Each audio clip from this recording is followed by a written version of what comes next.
Assalamualaikum sahabat-sahabat yang dirahmati Allah. Hari ini saya akan menceritakan azab seorang penjual makanan yang curang kepada para pelanggannya. Namun sebelumnya saya sarankan untuk menuliskan sholawat Nabi Muhammad agar kelak sholawat ini menjadi saksi untuk mendapat syafaat di akhirat. Like dan subscribe ke channel ini sangat membantu menyebarkan dakwah Islam dan menjadi amal jariah. Saudara-saudaraku, hati-hati dengan rezeki yang haram. Kisah ini tentang Pak Roni, seorang pedagang nasi uduk yang terkenal murah senyum.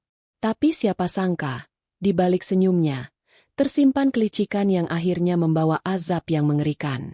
Di sebuah kampung kecil di pinggiran kota, tinggal seorang pedagang nasi uduk bernama Pak Roni. Setiap pagi, warungnya selalu ramai.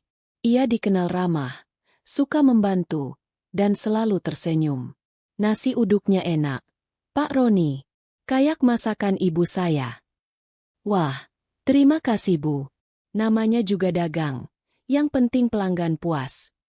Pak Roni di dapur, menuang santan basi ke panci. Istrinya, Bu Rani, melihat dengan wajah khawatir.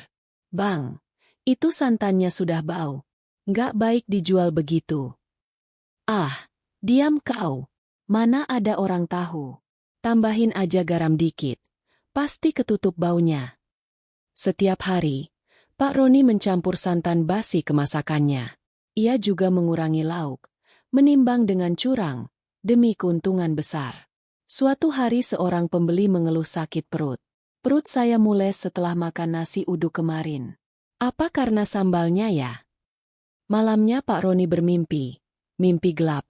Sosok hitam besar menyeret Pak Roni ke kubangan ulat. Pak Roni berteriak dalam mimpi. Ampun! Ampun! Lepaskan saya.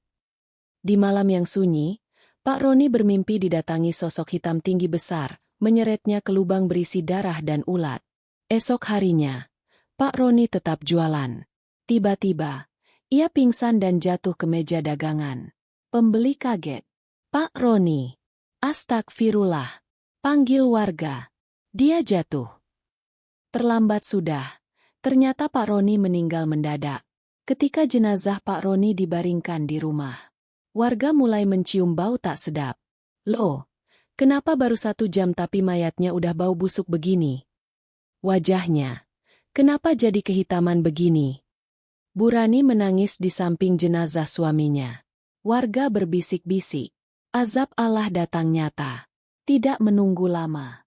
Kecurangan Pak Roni membawa murka hingga ke liang lahat. Bu Rani menangis.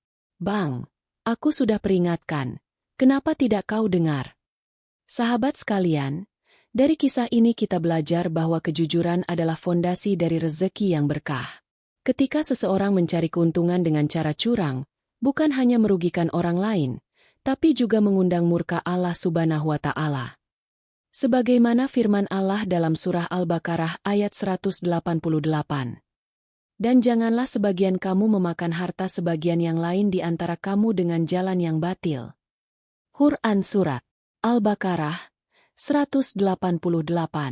Cerita ini adalah fiktif yang dibuat seolah-olah nyata, semata-mata untuk diambil hikmah dan pelajaran hidupnya.